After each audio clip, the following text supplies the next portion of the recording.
Hello there, Wotb tankers. Welcome to the channel. Hopefully all of you are doing well out there. I'm of course your host, Blitz, and in today's video, we're back again with yet another comparison. This time between two extremely damage per minute heavy tanks, the Jagdtiger, a tier 9 tank destroyer, and as well the SU-122-54, another tier 9 tank destroyer. Now the crazy thing about both of these tank destroyers is combined, they make up more damage per minute than pretty much half of the tier 10 class of tank destroyers in general. The Jagdtiger is sitting at 3,997 damage per minute, which all on its own is ludicrous until you look over at the SU-122 and you realize that this tank is sitting at 4,275 damage per minute. This singular vehicle here is able to take out pretty much any tier 10 medium in a matter of 15 to 20 seconds depending on how your aiming is, which again is just ludicrous. These are extremely deadly tanks, and the thing is that a lot of people don't really count them as being that deadly until they realize, oh wait, I've just been slapped 2 times, that's 1,000 health gone, and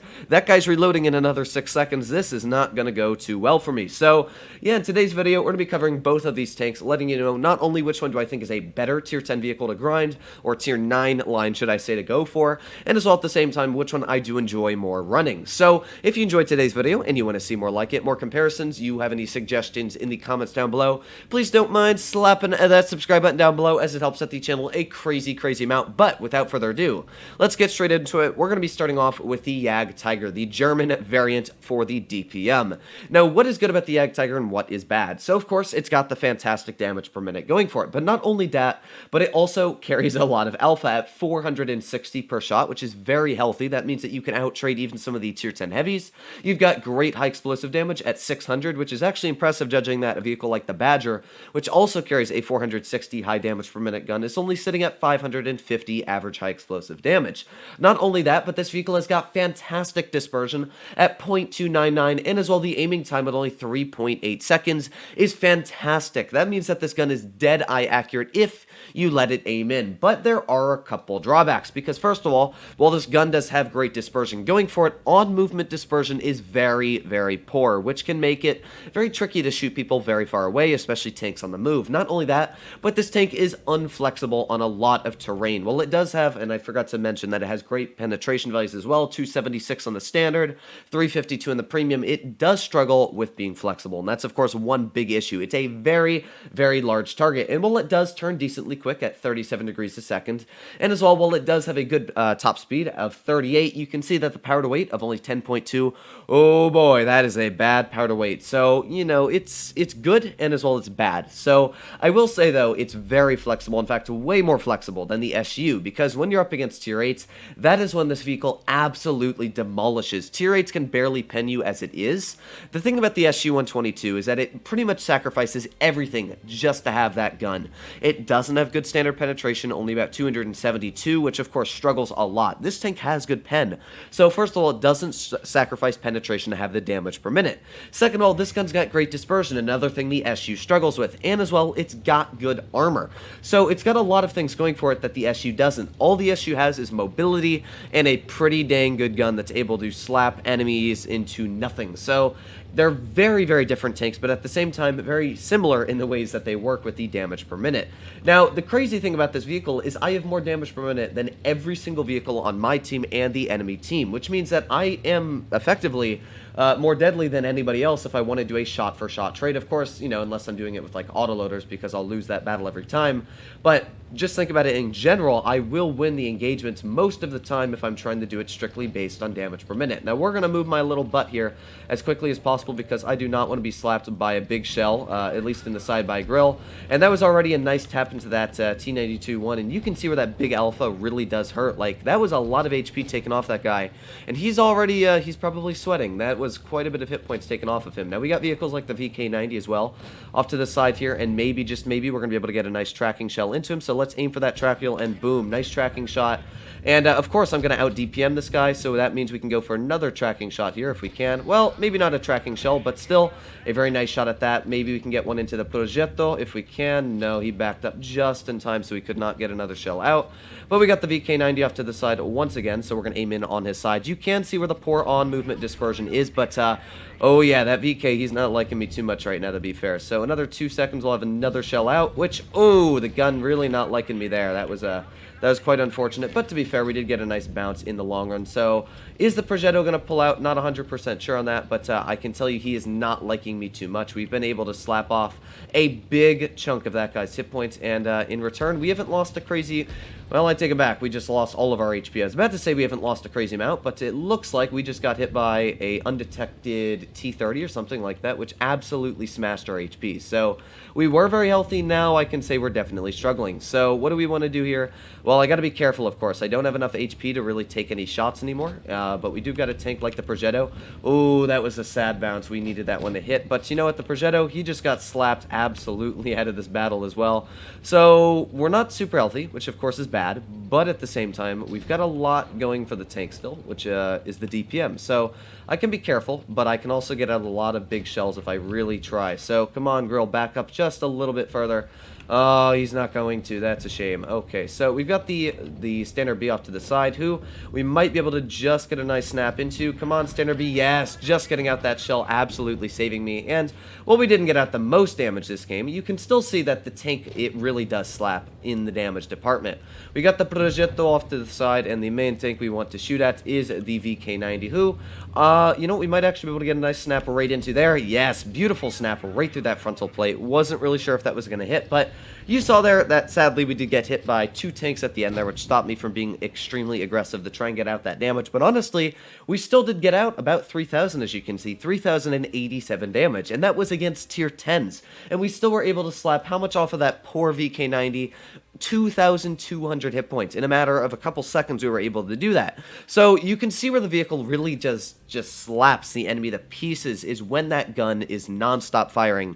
You really can't out-trade it, and it can almost perma-track tier 10 heavies. So extremely deadly on all of the factors. But now let's, of course, move on to the SU-122-54. Now, this vehicle has a couple advantages over the Jagdtiger, but it also has a major set of drawbacks. First of all, we can look at the gun. While it does have the damage per minute advantage, and it does have actually a better on-movement dispersion and aiming time, I can say that this gun is usually aimed in when you're shooting.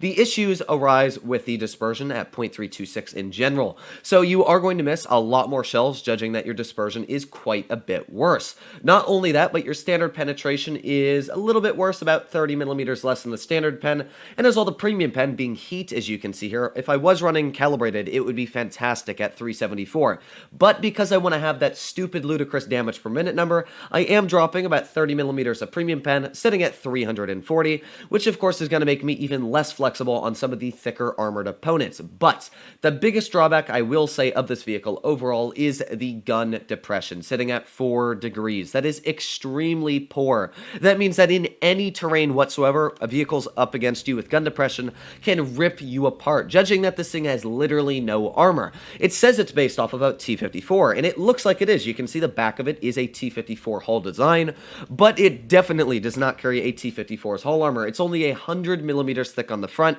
Even angled to that steep, it's still about only 180 millimeters, which means, yeah, you might occasionally get a bounce on the gun mantlet. It is a troll tank, the pen, but you don't want to trust your armor. It's not really a tank that I trust my armor in. The best thing, though, about this vehicle is the top speed at 48 kilometers per hour, 14 run reverse, and it's got a excellent power to weight ratio of 22, which means that unlike the Jagdtiger, it actually does get up to top speed, and it's pretty impressive in getting up there. So it is a way more mobile tank. It's pretty much a T-54 just with a stupid gun that's able to slap the enemy right out of existence. But it does really struggle against tier 8s. Even against tier 8s, it struggles because the thing is you have to get that gun working. And when you have a smaller alpha of 420, unlike the Jagdtiger where you shoot once and you can kind of pull out a little bit later and get another shell out, this tank you are constantly in front of the enemy. It's only got about a 6-second reload, like almost 5.9 or something like that, which means that when you're shooting at the enemy, you literally have to be in front of them to get out the shells, which is a bit of an issue because when you're trading shot for shot with a vehicle that's able to back up, yeah, 5.9 second reload, crazy, but you've got to constantly be penning the enemy. And when heavy tanks nowadays have, let's say like the Emil-2, it's sitting at 2,200 hit points. Well, an Emil-2 can still win the argument just by unloading a clip into me. Even if it didn't have a clip, it would still most likely be able to hurt me a very large amount just because it has so many hit points, like 500, 600 more than me. I have to penetrate 2 shells just to equal out the amount of hit points that a Emil-2 has on my vehicle. So it does have an issue with dealing with heavy tanks, but when up against mediums, oh, you can imagine just how sweet it is to suck all of the hit points away from a tier 8 medium. So we're going to push up to this spot. This is a very nice position exactly over here, just because you're able to get a lot of nice shells into enemy vehicles if they do make mistakes like this E75 TS off to the side here. So that's one shell into you, and we might be able to get another out. Doesn't look like it actually there. We've got the Emil 2 off to the side as well, but there's a nice snap into the Tiger. So we've already managed to penetrate 2 shells onto the enemy tanks. Maybe get another out onto that Tiger if he wants to peek. Come on, Tiger, you know you want to. Oh, there he goes, peeking again. So there's 2 nice shells onto that Tiger now. Maybe we're able to get a third out. No, does not look like a third shell as of right now. We've also got tanks off to the side here, though. We've got the Leopard and as well the Object 704. So let's see if we can penetrate a nice shell onto the side of the 704. There you go, max roll for 525. That's where, of course, that nice alpha comes into play of 420. We've also got, like, the Leopard who... Ooh, if that would have hit, that would have been some toasty shooting, but no, doesn't look like that one wanted to go through just as of yet, but we got that easy penetration rate on this turret there. You can see that the gun is way more accurate, at least respectively. I do like the fact that the gun seems to hit more of its shells, at least shot for shot wise. There's a nice shot into the Emil. We'll see if we can get another one into the lower plate of his tank, so here we go. There's another nice tap into the Emil's lower plate. Let's back up before. Yes, there you go, fantastic reverse action there, which means we're able to back up just before that Emil 2 is able to get a third shell, or a second shell into me at least. And now we can pull out again and get another nice snap right into the Emil's turret. You can start to see where the DPM really comes again into that play. We have brought what was a full health Emil in just about 20 seconds down to nothing. And again, that is stupid how much DPM this vehicle has. Finishing off the RU, and yeah, the enemy team is not doing too well anymore. So we got the Hori Type 2 off to the side here, who, you know what, we're going to back up from. Yes, there you go, able to get that nice ricochet right on the hull. I did not want to play it with the Hori, of course, because that is an extremely deadly tier 9 tank destroyer who, yeah, you don't want to technically trade shot for shot with. We also got vehicles like the Tiger, who, that was an unfortunate pen on, but as I said, the armor on this tank is really, really trolling. It gets weird bounces you wouldn't expect. And now this Tiger probably doesn't realize it, but I pretty much out-reload him when I put on adrenaline. So again, able to just rip the enemy literally to pieces. You can see in this battle how deadly the SU is if you get it into the right scenario. And while we weren't able to get all of the kills, we were able to steal all of the damage. 5,500 damage this game, probably a mastery to be fair. You can see that the frontal armor bounces a lot of shells, not a mastery, but pretty dang close to it. I absolutely love the SU, and I will say, for me personally, it will always be the SU-122-54. There's a lot of games where you do terrible in the tank, where you get penetrated instantly, a 183 one-shots you right out of the battle, but at the same time, there's a lot of games like that where it's just so much fun to slap the enemy so many times. We literally brought, in a matter of about 20 seconds, a full health, a Mil 2. As I was saying, that is a full health tier 9 heavy tank down with 2,142 damage in 5 shots. So crazy how deadly this vehicle is. But hopefully you enjoyed today's video. If you want to see more like it, please make sure to smash that subscribe button down below. But other than that, hopefully all of you are doing well out there. Stay happy, stay healthy, and I'll be seeing you in the next one.